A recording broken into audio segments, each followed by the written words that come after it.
the last time that somebody gave you the name of a doctor, a contractor, even a restaurant, and said, "I've used them, they're pretty good, you can trust them"? You probably walked into that first conversation a little differently because somebody that you already knew had put their name next to theirs. Well, Medicare works the exact same way, especially when the person that we're trying to help has plenty of reasons to be careful. Now listen to this. The Kaiser Family Foundation reported that 87% of people with both Medicare and Medicaid did not compare their coverage during AEP. And among Hispanic beneficiaries, it was 79%. And the reason will be different from person to person, of course, but the number tells us how many people stayed with what they had even when other choices were available to review. And I know that you may be thinking that paid leads are faster, and I get it, I understand why. You can turn on a campaign and start seeing names come in. But the tricky part is that the name in a CRM still has no reason to know you, believe you, or answer the second call. And sure, the channel gave you access, but you still have to build the relationship from the beginning.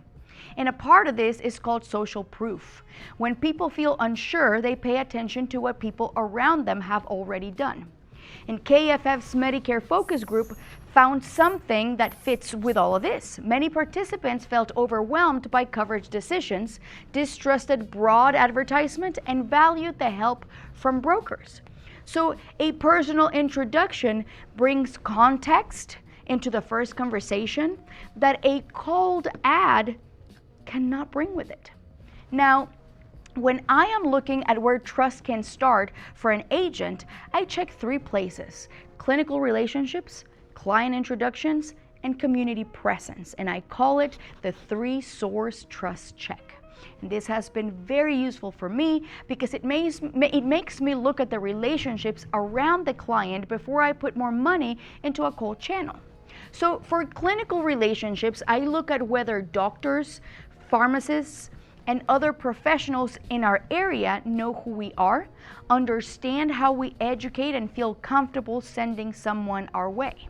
For client introductions, I look at what happens after a good enrollment and during service, because this is where a client might decide to introduce us to a family member or a friend, or not at all.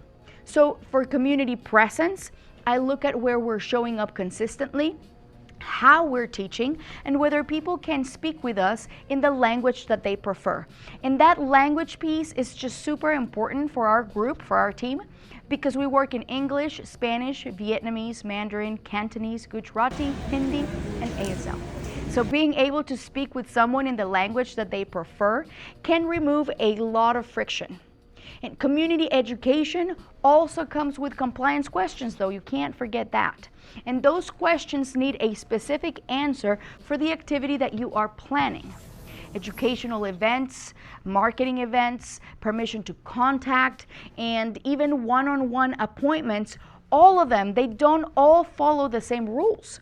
So checking the current CMS guidance, the carrier's rules, and your own compliance process is a must before building the outreach. And at the end of the day, the recommendation still has to fit the client. Trust helps the client stay in conversation long enough to understand that recommendation that was given.